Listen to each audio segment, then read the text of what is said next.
Runaway June on Downtown Country, and members Naomi Cook, Jennifer Wayne and Natalie Stovall join me now.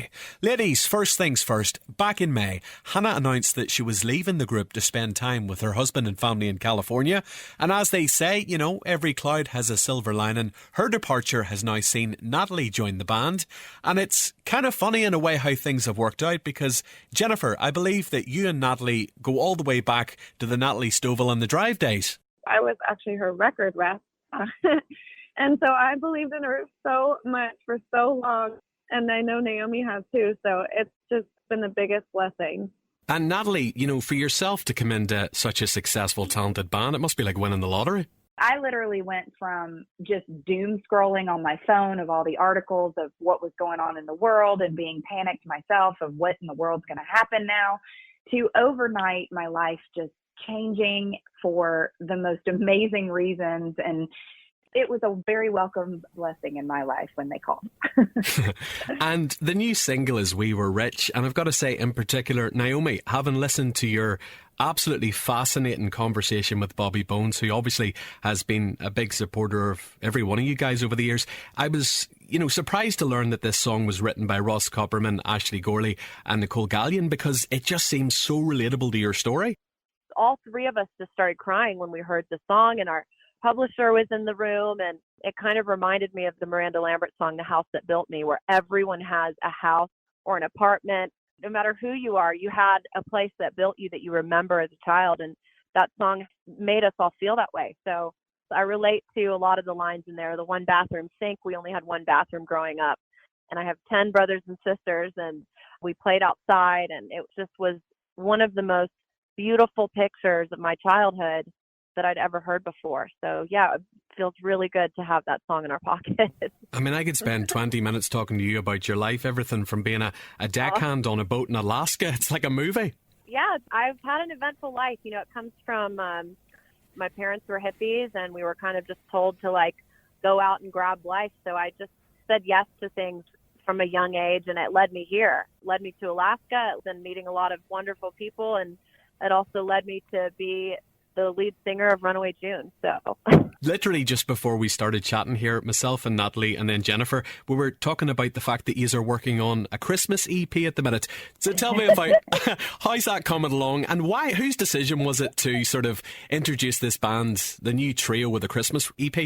Naomi and I had actually talked about doing a Christmas EP, but we weren't sure when we were going to do it. And come to find out, Natalie's favorite holiday is Christmas, and she loves it so much.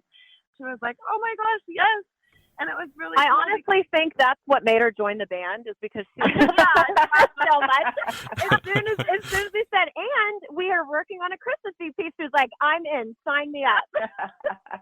I wasn't ever going to actually admit that to you guys, but that's really on the nose. She wasn't actually going to join the band until we said Christmas. And then she was in. Until you said Christmas EP, and then I was like, I'm in.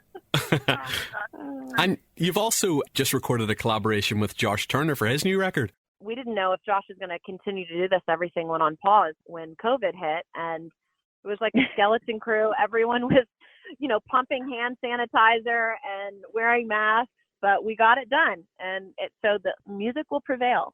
That was such a cool experience too for me. This is Natalie. That was the first time that we got to sing together. That's the strangest part about joining a band during a world pandemic, is that when we got into the studio, they had Jen and I go into the vocal room, and they said, you know, just do what you normally do. And Jen and I just looked at each other and kind of laughed, and we're like, well, we've never done this before, so we'll see what happens. That was a really cool moment. And last year, the song Buy My Own Drinks ended up making Runaway June the first female trio to go top 5 on the US country chart since the Dixie Chicks did back in 2003 with Travelin' Soldier. It's a remarkable and slightly frightening statistic. What can you tell me about the writing and recording of that song? Like you said, frightening. It's so sad. Like, we have 3-part female harmony. Hearing that on the radio is so special. We wrote it, and about a week later, we were playing Stagecoach, which is a big festival in California, and we played that song live. And I'm telling you, by the second chorus, they were singing it back to us, and we were like, oh my gosh, this is really, you know, getting some reaction. And so really that was what made us decide to make it a single, because people just really seemed to love it and sing it back. And so the debut album, Blue Roses, that came out in June of last year, and there were co-writes on it with literally the best in Nashville. I mean, aside from Ross, Ashley and Nicole, who I've already mentioned, you know, people like Emily Shackleton, Liz Rose, Corey Crowder, the late Busby, and the whole record was produced by the genius Dan Huff. What can you tell me about the making of that album? Because it was a while in the making, wasn't it? We wrote and almost fully recorded a whole other record that we scrapped. And then we wrote Blue Roses. Life started changing for us, and the songs that we wrote before weren't really relevant to who we were as a band or as people, and we wanted it to reflect who we were so that our audience could get to know us. You know, things just weren't reacting live, and we want our live show to reflect who we are and reflect the record. So, yeah, it took like 4 years, right, Jen? Like literally from start to finish. Yeah, like 4 years. Wow. And you spent most of last year opening for Carrie Underwood in America. I know obviously Maddie and Tay were on that run as well. You know, tell me about that experience, because that tour and the staging just looked absolutely phenomenal. That tour changed who we are as performers and artists and writers and women. It was such a tremendous challenge. Her stage is in the rounds. It circles the entire hockey arena floor, and you have to learn how to perform on that stage and reach every single person in the arena. It was really incredible. We really grew as a band. And Maddie and Tay are amazing. They're so talented, so sweet. Their whole crew, like we would go on hikes together on our days off. And Carrie and Mike, her little family, were out there. And Mike would come out and you'd see them kind of hanging out in the arena with the kids. And just really showed us as women that we could do that too. You know, we always think about having kids and a family, and it doesn't feel possible with our schedule. And so to see Carrie, someone at her level, being able to do it, it was just really inspirational, and it was life-changing. Jennifer, I need to ask you, and I'm sure, you know, this is probably the question you've been asked 150,000 times, but only because a large portion of our audience won't be aware. I know he passed away 3 years before you were born, but you're the granddaughter of the legendary actor John Wayne. You know, growing up, were you aware of the legacy that man has left? I think I really realized how big of a legend he was when I was probably in high school, when I was a little bit older.